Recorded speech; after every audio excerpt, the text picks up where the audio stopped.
All right, y'all. Welcome back. We got some breaking news. We're just talking about it on our live stream that what if Joey Aguilar could get one more year playing college football? Sounds like he's actually trying to get that done. So this is an article from On Three. I'm gonna link it inside of the comments. I'm gonna pin it at the top of the comments so y'all can just go and read through all this.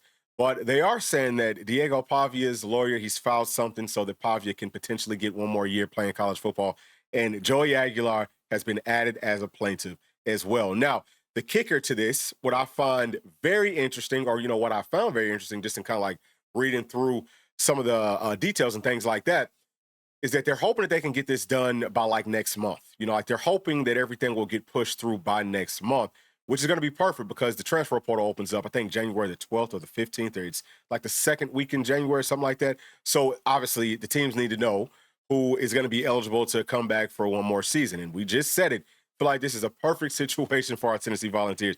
If Joey Aguilar could come back, get that extra year, my only caveat would be he's got to come back with the understanding that it's still an open competition for guys like George McIntyre. I think that would be literally as good as it gets. And let me dive a little bit deeper into it. This is something that we've taken a look at previously, but it's just showing how the salary cap might look if we're working off of the NFL's model, like what the average NFL team does, how they're allocating funds based off of their salary cap.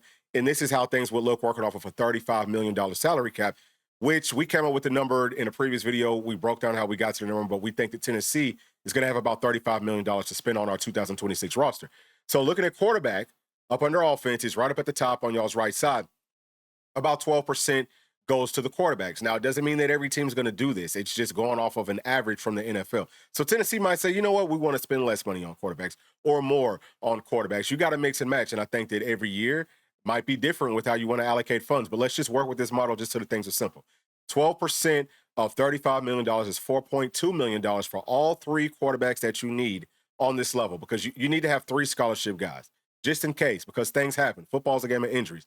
So this is why we've said that, listen, G-Mac's going to be here as long as we don't go and get a starter, right, that's like from outside, and Faison should also be here. They should understand that, well, our time might be now, but it might not be because we're still young. So you're going to have two guys. We're thinking that Merck's probably leaving. And then, obviously, if you can get Joey Aguilar to come back, you got your three. Now, what is Joey going to be asking for?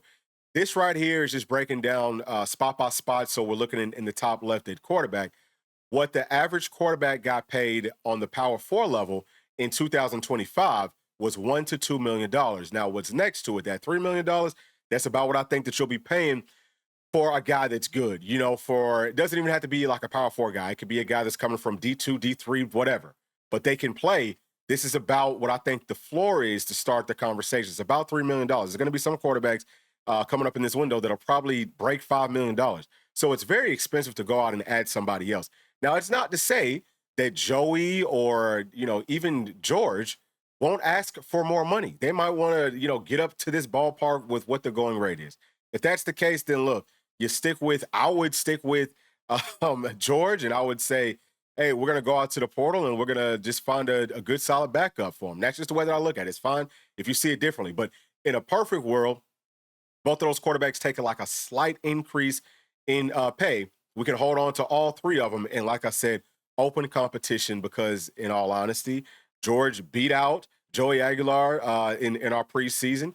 And he just couldn't play because I don't think that he was fully ready, right? But from an operational standpoint, he did look better.